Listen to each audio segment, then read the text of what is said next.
கர்த்தர் நாமத்துக்கு மகிமையும் புகழும் உண்டாவதாக. உங்கள் எல்லாருக்கும் சமாதானம் உண்டாகும்படியாக கர்த்தர் ஆசீர்வதிப்பாராக. இந்த புதிய நாளில் இப்பொழுதுமாய் கர்த்தருடைய வசனத்தை நாம தியானம் பண்ணுவதற்கு முன்பதாக கர்த்தரை துதித்து பாடப் போகிறோம். அவருடைய நாமத்தை நாம் உயர்த்த போகிறோம். இன்று விசேஷமாக கர்த்தருடைய வசனமாகிய 10வது படி, கர்த்தருடைய பரலோக ராஜ்யத்தை அடையும்படியாக போறதுக்குரிய 10வது படியில விசுவாசத்தையோடும் சர்வாயுத வர்க்கத்தை தைத்துக் கொள்ளும்படியாக கர்த்தர் நமக்கு கொடுத்த அந்த ஆயுதத்தை தைத்துக் கொண்டு அந்த சாத்தானை நாம போராடி ஜெயிக்கும்படியாக கர்த்தர் நம்மோடு கூட இடைவிட போகிறார். இப்பொழுது கண்களை மூடி நம்ம ஜெபிப்போம். நம்ம மத்தியில பாஸ்டர் அவர்கள் இந்த வசனத்தை குறித்து நம்மிடத்துல விவரித்து காட்டுவார்கள். கண்களை மூடுவோம். பரிசுத்தமுள்ள பிதாவாகிய தேவனே, உங்களுக்கு நன்றி செலுத்துகிறோம் அப்பா.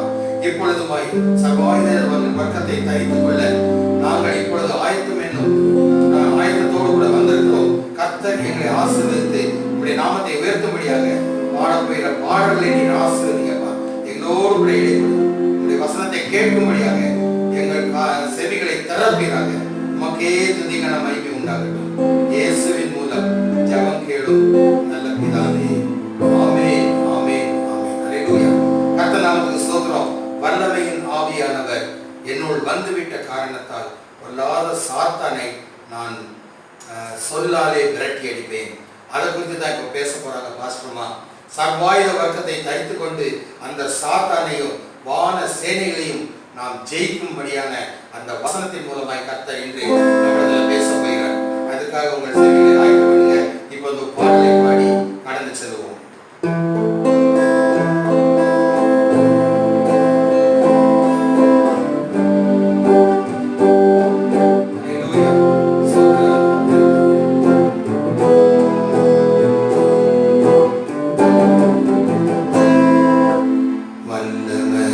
ஆவியானவர் என்னுள் வந்து விட்ட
இப்பொழுது அந்த பொல்லாத சாத்தானை ஜெயிக்க போகிறோம் என்று சொல்லி இந்த வசனத்தை குறித்து கர்த்தருடைய பட்டயத்தையும் குறித்து இன்று 10வது படிகள் நாம் எட்டிவிட்டோம்.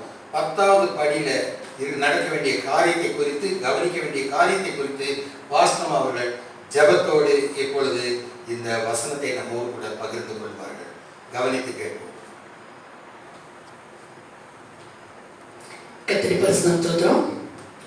நம்ம பாஸ்டர் சொன்னது போல அநேக ஸ்டெப்ஸில் கடந்து வந்துட்டோம். 9 ஸ்டெப்பில் கடந்து வந்துட்டோம். இப்போ நம்ம 10வது ஸ்டெப்பில் இருக்கிறோம். இந்த சர்வாய்வு வர்க்கம் அப்படின்றது ஒரு ஸ்டெப்பாக 10வது ஸ்டெப்பில் இருக்கிறோம்.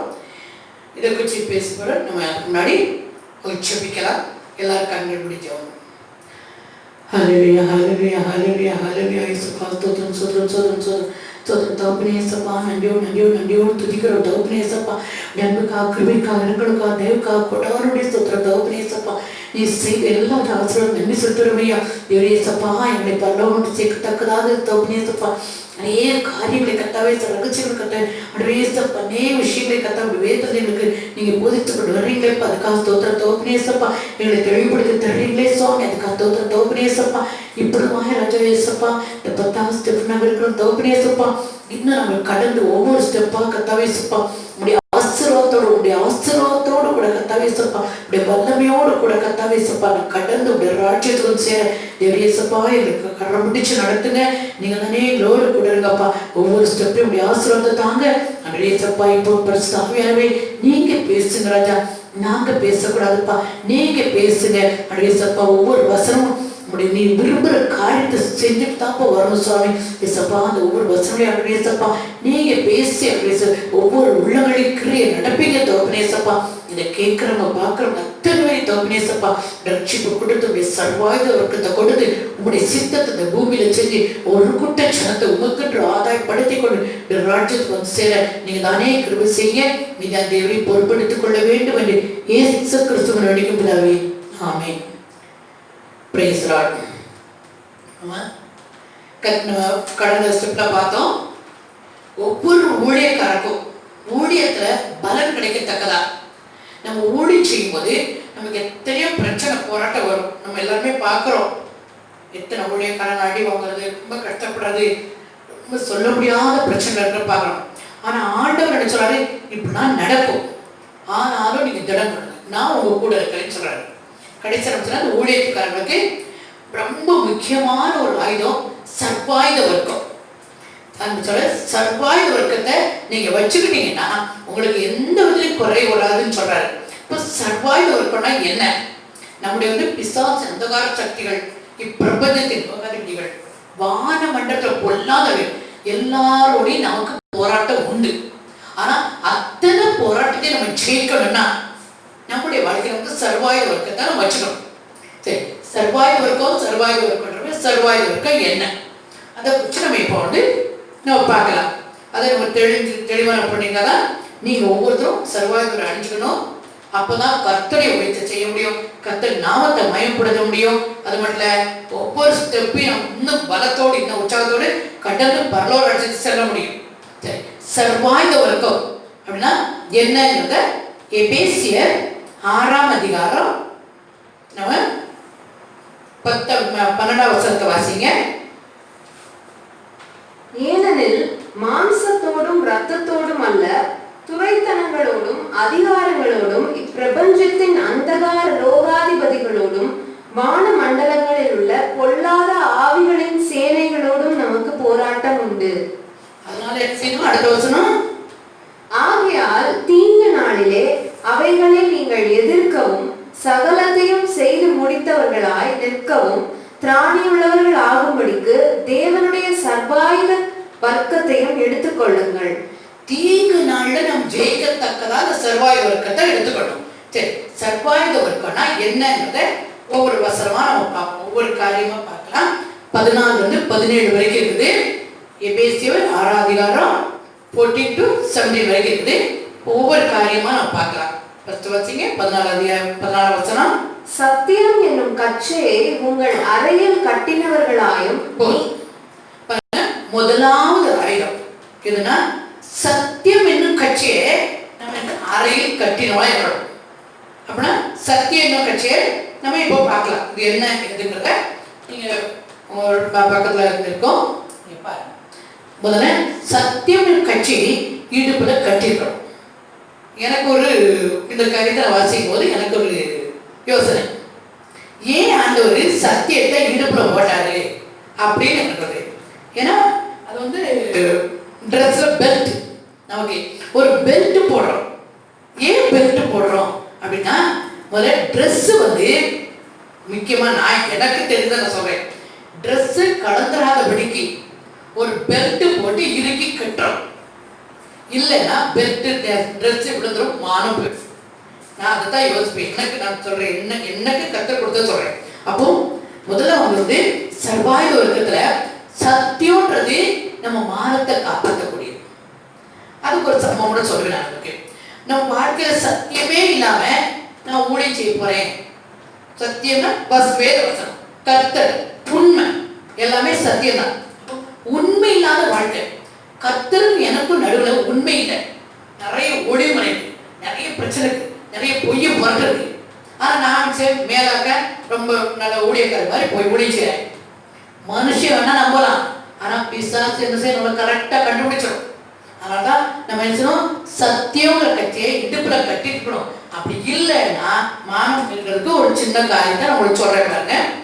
ஒரு தடவை ஒரு ஊழியத்துக்கு போனாங்க. அங்கே போயிருக்க இடத்துல ஒரு இடத்துல பிசாசு பிடிச்ச ஆடிட்டாங்க.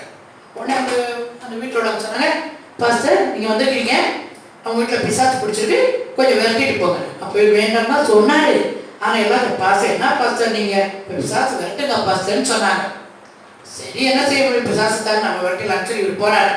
போய் நேரம் போயிட்டு, ஏய் பிசாசே போ, பிசாசே கத்ரா ஏசு கிறிஸ்து நாமத்தை சொல்றேன் நீ போ அப்படின்னாரு. உடனே அது சொல்லிச்சு, கர்த்தருக்கு தெரியும், எனக்கு தெரியும், உன்னையும் தெரியும், உன் ஆயிரத்துக்கு பிரச்சனை இருக்கு, பொய்யும் புரட்டும் உன் வாழ்க்கையை விட்டு பித்தலாட்டம் தெரியும் எனக்கு, நீ என்னப்பா சொல்றியா, போ போ போ போய் வேலையை பாரு சொல்லிச்சு. எல்லாரும் மறுபடியும் ரொம்ப அவமானமாயிடுச்சு. எங்களுக்கு தெரியாது அதை பத்தி. அப்போ நாங்கள் யோசித்தோம், ஏன் இப்படி சொல்லுது. ஆனா பிசாசுக்கு எல்லாம் தெரியும், நம்முடைய வாழ்க்கையெல்லாம் தெரியும். ஆனா நம்ம என்ன செய்யறோம், மாயமாலமா சரி நான் ஊழியக்காரன் தான் அப்படின்னு சொல்லிட்டு நம்ம ஊழியம் செய்ய போறோம். அதான் ஆண்டவர் சொல்றாரு, முதல்ல உன் வாழ்க்கையில என்ன வச்சுக்கணும், சத்தியத்தை வச்சுக்கோ, உண்மையை வச்சுக்கோ, கர்த்தர் வேத வசனத்தை வச்சுக்கோ.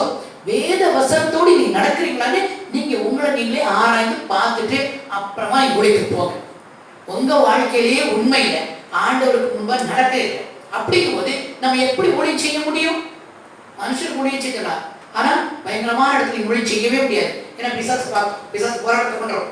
இப்ப என்ன பண்ண அந்த கார சக்தியோடும் பொல்லாத நமக்கு வந்து போராட்டம் உண்டு. அப்ப அந்த போராட்டத்தை எப்படி ஜெயிக்க முடியும்? என் வாழ்க்கையில உண்மையில நான் எப்படி ஜெயிக்க முடியும்? நான் ஜெயிக்க முடியாது, அவமாட்டு ஓட வேண்டியதான். அதனால தான் ஆண்டு சொல்றாரு, முதல்ல நம்ம வாழ்க்கையில சத்தியமனும் விதைக்கச்சை நீங்க வச்சிருக்கீங்களா? உங்களை நீங்களே ஆராய்ச்சி பாருங்க, என் வாழ்க்கையில உண்மை இருக்குதா? அப்படி ஒருவேளை என்ற பொய்யை பற்றி ஏதோ காரியம் இருக்குன்னா முதலாவது நான் ஆண்டவர் கையை ஒப்படைக்கணும். ஆண்டவரே என்னை மன்னிச்சிடுங்க, என் காரில் மறைவு இருக்குது, ஒளிவு மறைவு இருக்குது, பித்தலாட்டங்கள் இருக்குது, பொய்யை போடுறது, என்னை மன்னிச்சிடுங்க சொல்லி முதல்ல நம்மளை அறிக்கையிட்டு நாம பரிசுத்தமா பத்து ஆகணும். நானே சரியில்லை போது நான் எப்படி ஊழியம் செய்ய முடியும்? அப்ப கடவுளை அப்படிப்பட்ட உழைத்து கேட்கல. அதனால முதலாவது உங்க வாழ்க்கையில உண்மை இருக்குதா, உங்க வாழ்க்கையில சத்தியம் இருக்குதா, அதை நீங்க யாராவது பார்த்து அந்த சத்தியத்தை வச்சுக்கணும். அதுதான் ஒரு இடுப்பு கச்சை, மெயின் ஐட்டம். அது இருந்தா தான் நீங்க நிம்மதியா மானத்தோட ஆசீர்வாதத்தோட வாழ முடியும். சரி, அடுத்தது வசிங்க, நீதி என்னும் மார்க்கவசத்தை தரித்தவர்களாயும். நீதி என்னும் மார்க்கவசம் முதல்ல சத்தியம் சொல்லிட்டாரு. இப்ப நீதி இருக்கா? நீதியோட நியாயத்தோட உண்மையோட சத்தியத்தோட வாழ்க்கை வாழ்றோமா அதை நம்ம பார்க்கணும். அதுதான் சொல்றாரு, நீதி என்னும் மார்க்கவசம் இருதயத்தில் இருக்கும். ஏன்னா அதுதான் நமக்கு பிளட் பிளேட்னு சொல்லி இருதயத்துல ஒரு மார்க்கவசம் போட்டு வைக்கிறார். ஏன்னா நீதி நியாயம் இருதயத்தில் இருக்கணும். இருதயமே மகா திருக்குள்ளதும் கேடு உள்ளதுமா இருக்குது. இந்த இருதயத்துல மகா திருக்குள்ளது கேடு உள்ளது இருதயத்தை வச்சுக்கிட்டு நான் போய் ஊழியம் செய்ய போனாக்கா ஊழியம் இருக்குமா? செய்ய முடியுமா? நம்மளால முன்னேற போக முடியுமா? ஆண்டவரை அடிச்சு போட்டு போயிடுவார். நம்மளால ஊழியம் செய்ய முடியாது. செய்யக்கூடாது. அதனால தான் நம்ம அடி வாங்கிட்டு வர்றோம். எத்தனை ஊழியக்காரங்க போயிட்டு பிரச்சனை என்ன, ஏன் என்கிட்ட உண்மை இல்லை, என்கிட்ட நீதி இல்லை, அதை யோசிக்கணும். அப்போ முதலாவது நான் சத்தியத்தோட இருக்கிறேன்னா பார்க்கணும். அடுத்தது எனக்குள்ள நீதி நியாயம் இருக்குதான்னு பார்க்கணும். ஏன்னா என் இருதயம் திருக்குள்ளது கேட்டுள்ளதுமா இருந்தா நான் ஊழியம் செய்ய போக தேவையே இல்லை, போகவே கூடாது, வேண்டாம். அந்த ஸ்டெப்லேயே நீங்க உட்காருங்க. அப்போ கர்த்தருடைய சகோதரர் ஆண்டவர், ஏன்னா நம்ம சொல்லுவோம் வெளிப்பார்வைக்கு நல்லா இருப்போம், ஆனா கர்த்தர் இருதயங்களை உள்ளின் திரியங்களை ஆராய்ந்து பார்க்கிறவர், நம்முடைய இருதயத்தின் ஆழத்தை கூட அறிஞ்ச தேவன். அதனால நீங்க இருதயத்துல உங்களோட சுத்தம் இல்லைன்னா நீங்க ஆண்டவரை பார்க்க முடியாது.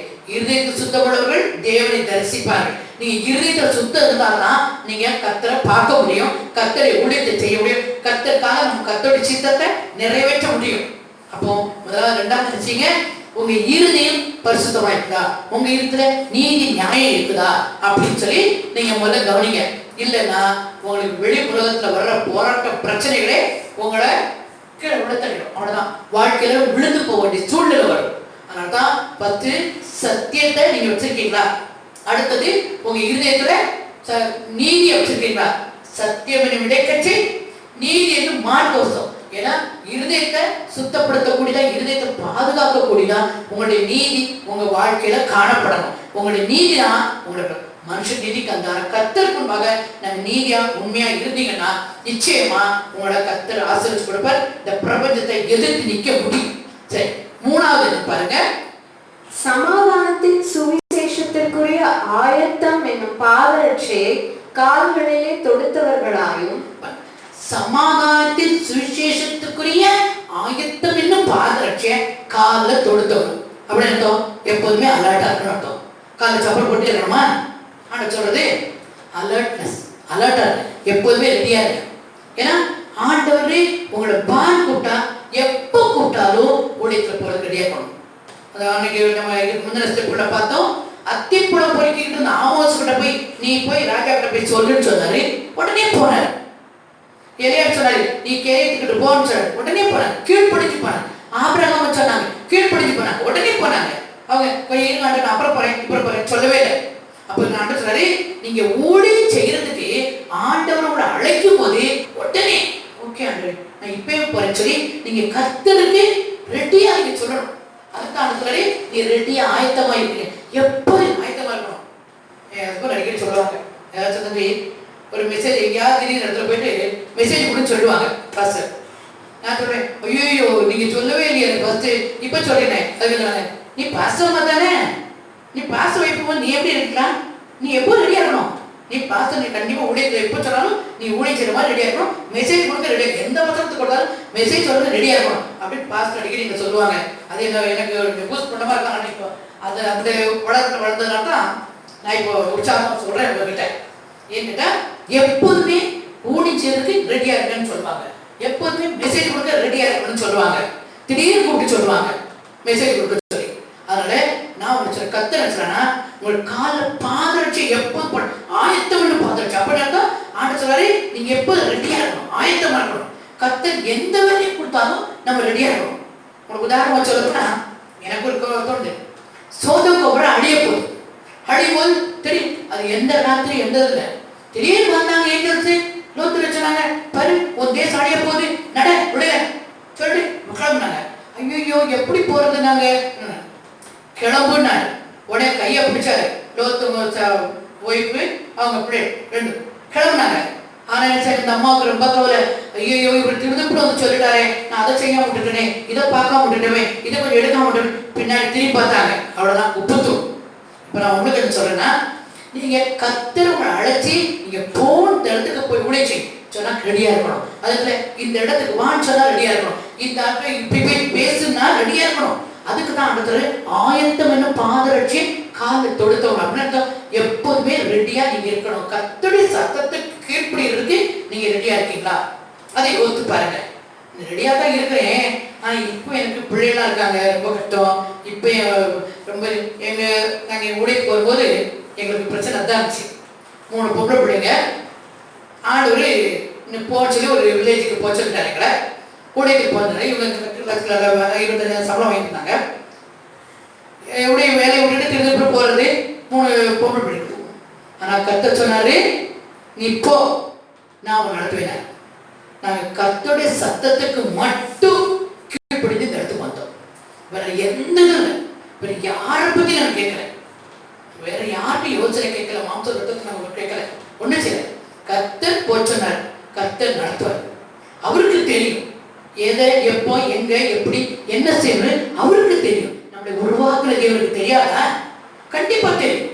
அதனாலதான் சொல்றேன், ஊழியத்துக்கு போகும்போது ஆலோசனை, நீங்க எப்போதுமே கர்த்தர் சொல்ற சத்தத்துக்கு கீழ்ப்படிக்கு நீங்க ஆயத்தமா இருக்கிறீங்களா?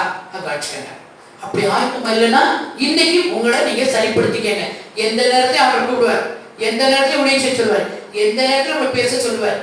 கர்த்தர் ராஜாக்களுடைய பேச சொல்லுவார், போட்டிருக்க ஆண்டவர் எங்க. அப்போ நம்ம நினைச்சோம் எந்த ஒரு ரெடினஸ் இருக்கணும் கர்த்தர் சொல்ற மாதிரி. அப்போ கர்த்தருடைய ஊழியத்தை செய்யறதுக்கு யார் ரெடியா இருக்கோ அவங்கள தான் ஆண்டவர் அழைப்பார், அவங்கள தான் கையெல்லாம் ஊழியத்தை கொடுப்பார், சில பொறுப்புகளை ஒப்படைப்பார், உக்கரான பொறுப்பை ஒப்படைப்பார். அப்படிங்கும் போது நாம கர்த்தர் சொல்ற மூணாவது காரியம்னா ஆயத்தம் என்னும் பாதரட்சியை கால தொடுத்தவங்களா இருக்கணும். நம்ம இப்போ இல்ல அப்போ என்ன சாக்கு போக்கு சொல்றவங்களா இருக்கக்கூடாது.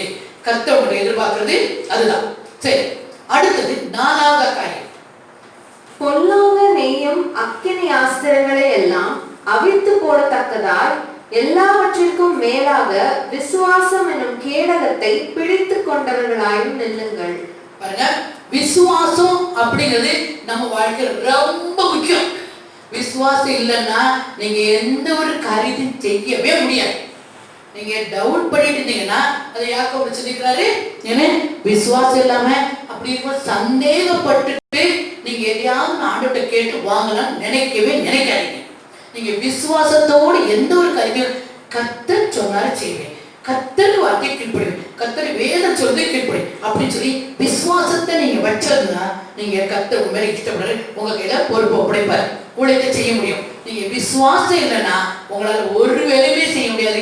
ஒரு கர்த்தருக்காக எதுவுமே செய்ய முடியாது. நீங்க பிசாசினால் ஆட்கொள்ளப்பட்டுருவீங்க, விழுந்து போகுது சூழ்நிலை வருது.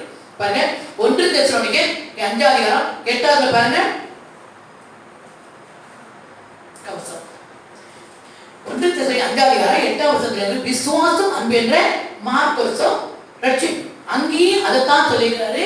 உங்களுக்கு ஒவ்வொரு இடத்தையும் சொல்றாரு, விசுவாசத்தை நீங்க உங்க வாழ்க்கையில வச்சுக்கணும். விசுவாசம் இல்லைன்னா உங்களால முடியாது. பாருங்க, ஊரெல்லாம் பஞ்சம், ஆண்டவர் சொல்றாரு நீ கேரிட்டு போன்னு சொல்றாரு. இல்லையா சொல்ற உடனே சொல்றாரு, அங்க யாருக்கா எனக்கு எப்படி சாப்பாடு கிடைக்கும்? அவர் மாம்சத்தை யோசனையே பண்ணலங்க. அவர் சொன்னாரு போறாரு, அங்க பார்த்தா யாருமே இல்லை.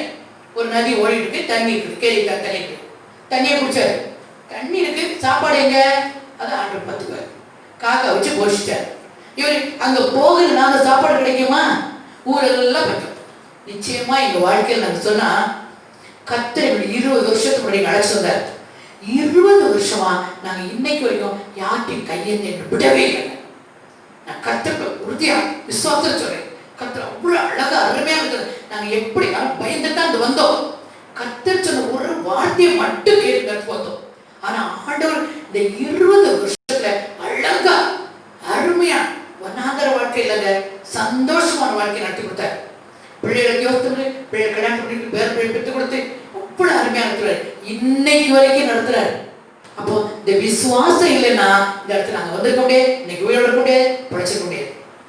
அடிக்கடி இந்த ஒரு பாட்டு பிடிக்கும், நான் இன்னைக்கு செத்து போயிடும் மறந்தே போயிருப்பார்கள், அந்த பாட்டு அடிக்கடி பிடிக்கும், மறந்தும் போயிருப்பார்கள் அப்படின்னு பாருங்க. அதே மாதிரி நாங்க விசுவாசம் இந்த இடத்துக்கு நாங்க வரலன்னா நாங்க நடந்துக்க முடியாது.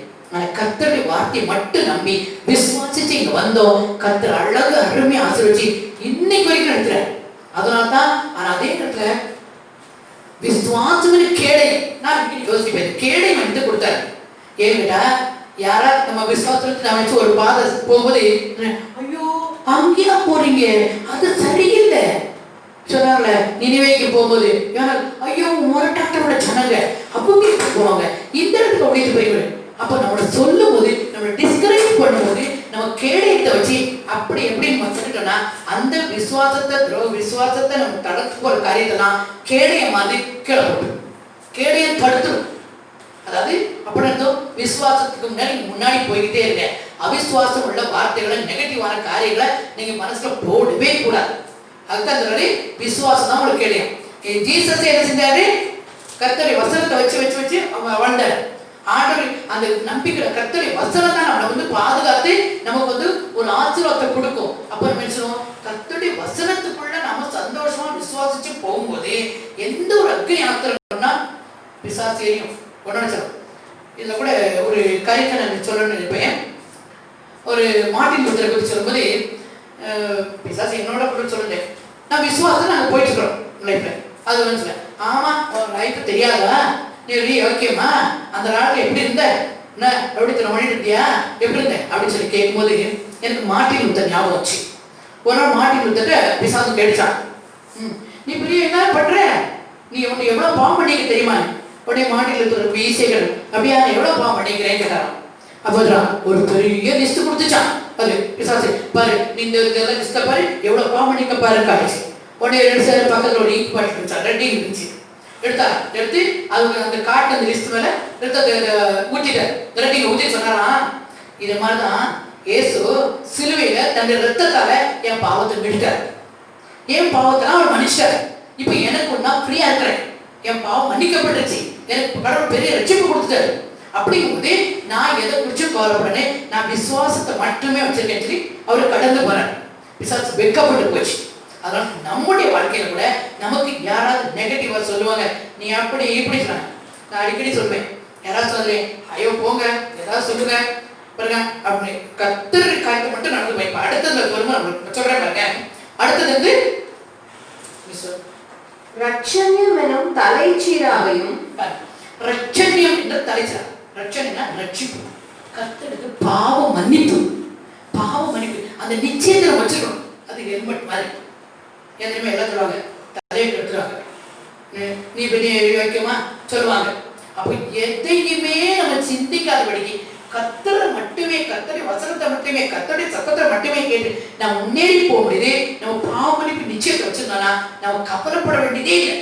ஒருவேளை உழைத்து சேர நாம இதை கேட்டுட்டு நாம உங்களுக்குள்ள மறைவான பாவங்களோ ஒரு உங்களுக்கு தெரிஞ்சு எத்தனை தப்பு இருந்துச்சுன்னா தயவு செய்து இந்த நிமிஷத்துல நீங்க கர்த்தருடைய சமூகத்துல உங்க தப்புகளை உங்க பாவங்களை அறிக்கையிட்டு ஆண்டவர்கிட்ட மன்னிப்பு கேட்டா உங்களுக்கு கர்த்தர் ரட்சணம் ஹெல்மெட் தர்றாரு.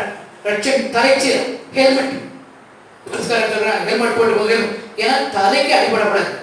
மெயின் இந்த இடத்துல நான் சொல்ல வந்தேன் உங்களுக்கு பாவ மன்னிப்பு ரட்சணியத்தை நாம வச்சுக்கணும். இப்போ ரட்சிப்பு வச்சுக்கணும். இந்த இடத்துல நான் அந்த மாட்டில் தர கதையை சொல்லும்போது எனக்கு இந்த ஒரு கதையை ஞாபகம் வச்சு.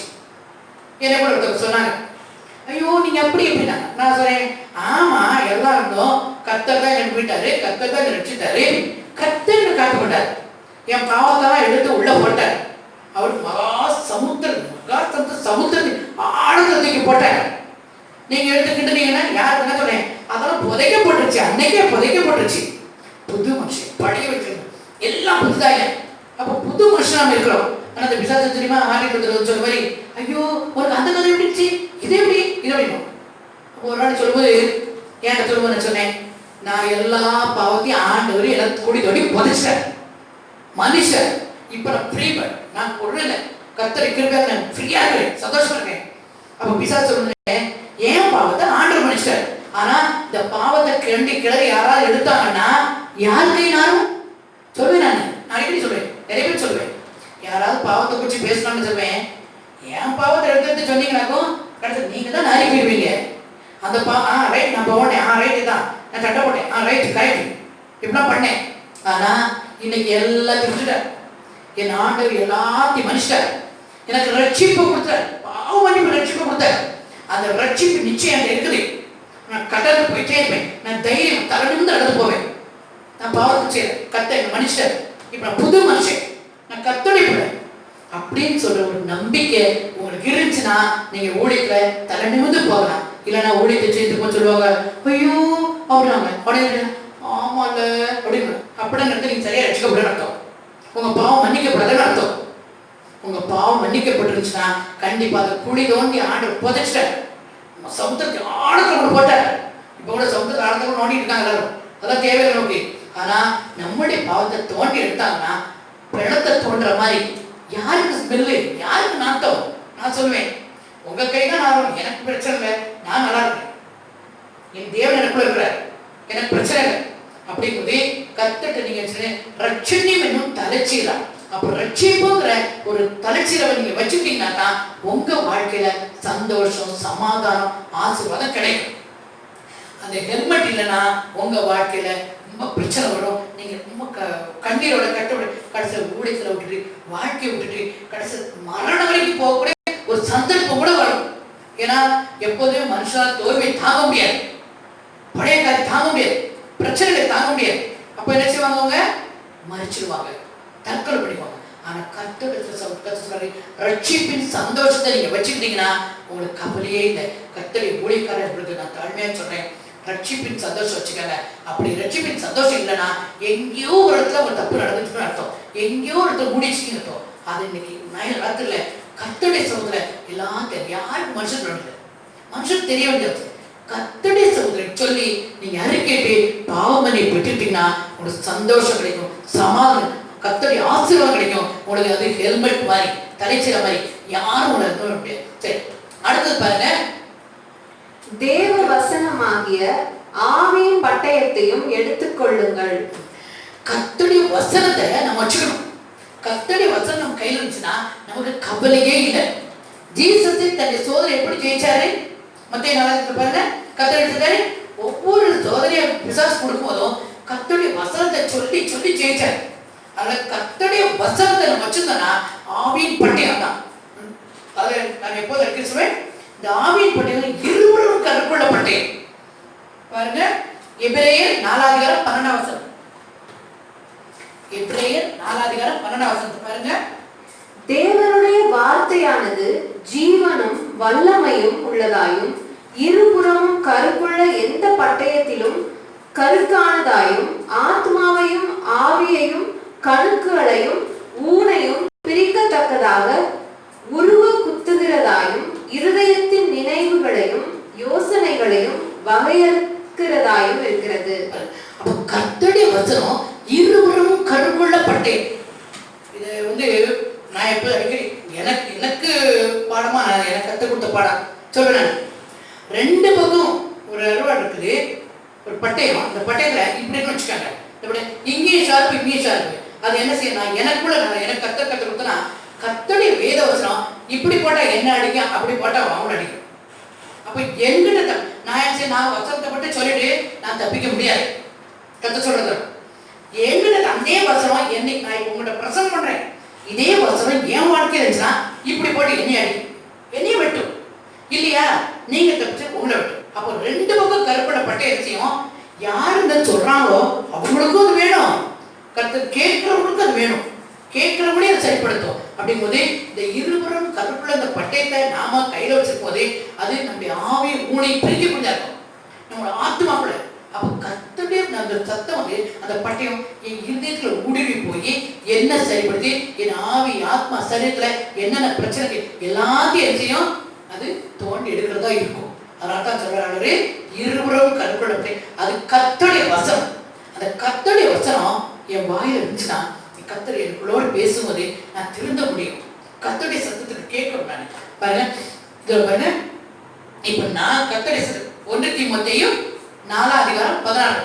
இப்ப நான் உபதேசிக்கிறேன், நான் சரியில்லைனா கர்த்தர் நான் ஒருத்தர் கூட ஆதாயப்படுத்தவே முடியாதுங்க, ஒளி செய்யவே முடியாதுங்க. கர்த்தர் சொல்றாரு 1 தீமோத்தேயு 4:16. உன்னை குறித்தும் உபதேசத்தை குறித்தும் எச்சரிக்கையாயிரு, இவைகளில் நிலை கொண்டிரு. இப்படி செய்வாயானால் உன்னையும் உபதேசத்தையும் கேட்பவர்களையும் ரட்சித்துக் கொள்வாய். இந்த கர்த்தருடைய உலகத்துல நான் நிலைச்சிருக்கணும். நான் சொல்ற சத்தியத்தை நான் ஒவ்வொரு வசனையும் அனுபவிச்சு சொல்றேன்.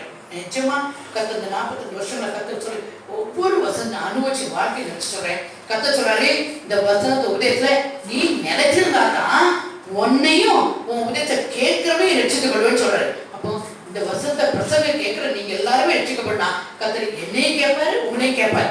அதனால இன்னைக்கு உங்க முன்னாடி வசனத்தை கொடுத்துருக்கிறேன். இருபுறம் கருப்படப்பட்டு இந்த வசனத்தை கேட்கிற உங்க எல்லாரையும் கர்த்தர் சந்திக்கிறார், கர்த்தரோடு பேசுவார். நீங்க இந்த இரவுல கர்த்தரை சமூகத்தில் ஒப்பு கொடுங்க. பொழுது இந்த வாயுத வர்க்கத்தை தரித்துக் கொள்ளுங்க. இப்படிய வேத வசனங்களை கரெக்டா மனப்பாடம் பண்ணுங்க. அடிக்கடி நான் சொல்றேன், எல்லாருக்கும் சொல்றேன், ஒரு நாளைக்கு ஒரு வசனத்தை மனப்பாடம் பண்ணுங்க. போதும். ஒரு மனப்பாடம் பண்ண முடியுமோ பண்ணிக்கங்க. நம்ம லைஃப்ல எவ்வளவு வசனத்தை மனப்பாடம் பண்ணிக்கிறோமோ அத்தனை வசனங்கள் நம்ம மனசுல இருந்தாதான் பிரயோஜனம். ஜீசஸ் அந்த நேரத்தில் பைபிள் வச்சுருந்தாங்க, ஒரு பிரச்சனை வந்து பைபிள் பார்ப்பீங்களா? பார்க்க முடியாது. உங்களுக்குள்ள இருக்கிற வசனம் உங்களை பேசும். இந்த வசனம் தப்பி சொல்ல வழி சொல்லி கொடுக்கும். அதனால தான் கர்த்தருடைய வசனத்தை நீங்க வச்சுக்கணும். அதான் சொல்றேன், இருவரும் கருக்குள்ள பட்டயம், ஆவியின் பட்டயம் வேத வசனம். அந்த வேத வசனத்தை நாம நினைச்சுட்டோம்னா கர்த்தர் நிச்சயமா நமக்கு பெரிய ஆசீர்வாதத்தை தருவாரு. அது மட்டும் இல்ல, யோவான் 15:7 நீங்கள் என்னிலும் என் வார்த்தை உங்களிலும் நிலைத்திருந்தால் நீங்கள் கேட்டுக்கொள்வது எதுவோ அது உங்களுக்கு செய்யப்படும். நீங்க என்னிலும் என் வார்த்தை, அப்படியே கர்த்தருடைய வேத வசனங்கள் உங்க வாழ்க்கையில் இருந்தா, உங்க உள்ளுக்குள்ள நினைச்சிருந்தா, நீங்க என்ன கேட்கிறீங்களோ அதை செய்வேன்னு சொல்றார், ப்ராமிஸ் பண்றார், வாக்கு கொடுக்குறார். அப்படின்னா ஒருவேளை அந்த தப்பான கருத்தை கேட்டா கூட அந்த வேத வசனமா என்னோட கூட பேசுவார், அதை சரிப்படுத்துவார். அப்ப நிச்சயமா இன்னைக்கு தெரிந்து கொள்ளுங்க. தயவு செய்து எல்லாருக்கும் சொல்றேன்னா, ஒரு நாளைக்கு ஒரு வசனத்தை மனப்பாடம் பண்ணினா அந்த வசனத்தின் மூலமாக கர்த்தர் உங்களோடு கூட பேசுவார், உங்களை பலப்படுத்துவார், உங்க பிரச்சனைகளுக்கு நல்ல ஆலோசனை கொடுப்பார். பிசாசு அந்தகார சக்திகளும் தந்தர்கள் எல்லாவற்றையும் தப்பிச்சதுக்கு உங்களுக்கு வழி செய்வார். ஒரு ஆசீர்வாத வாழ்க்கையை வாழ்றதுக்கு உங்களை கர்த்தர் கிருபை செய்வார். இந்த சர்வாயுத வர்க்கத்தை தரித்துக் கொள்ளுங்க. இந்த சர்வாயுத வர்க்கம் உங்களுடைய ஆசிரமாய் கொடுக்கும். இன்னும் எல்லா படிகளும் கடந்து போய் நம் பரலோராட்சி சோதனைக்கு இந்த சர்வாயுத வர்க்கம் நமக்கு ரொம்ப உதவியா இருக்கும். இப்போ ஜெபிக்கலாம். ஹல்லேலூயா, ஹல்லேலூயா, ஹல்லேலூயா. ஸ்தோத்திரம் இயேசுப்பா. இந்த சர்வாயுத வர்க்கத்தை கர்த்தாவே இயேசுப்பா எங்களுக்கு கொடுத்துருக்கீங்கப்பா. தேவனேசப்பா, அதுபடியாக ராஜா இயேசுப்பா, எங்க வாழ்க்கையில உண்மை, நேர்மை, சத்தியம், நீதி, நியாயம் காணப்பட கிருபை செய்யுங்கப்பா. அன்றைய விசுவாசம் காணப்பட கிருபை செய்யுங்கப்பா. அன்றைய விசுவாசத்தை வர்த்திக்க செய்யத்தக்கதாக உடைய வேத வசனங்கள் அன்றைய ஆவின் பட்டயத்தை நாங்கள் வச்சுக்கொள்றதுக்கு எனக்கு உதவி செய்யுங்கப்பா. ஒவ்வொரு வசனங்களையும் அன்றையப்பா நாங்கள் மக்கள் தாய் கத்தாவேசப்பா மனதில் வைக்க கிருபை செய்யுங்கப்பா.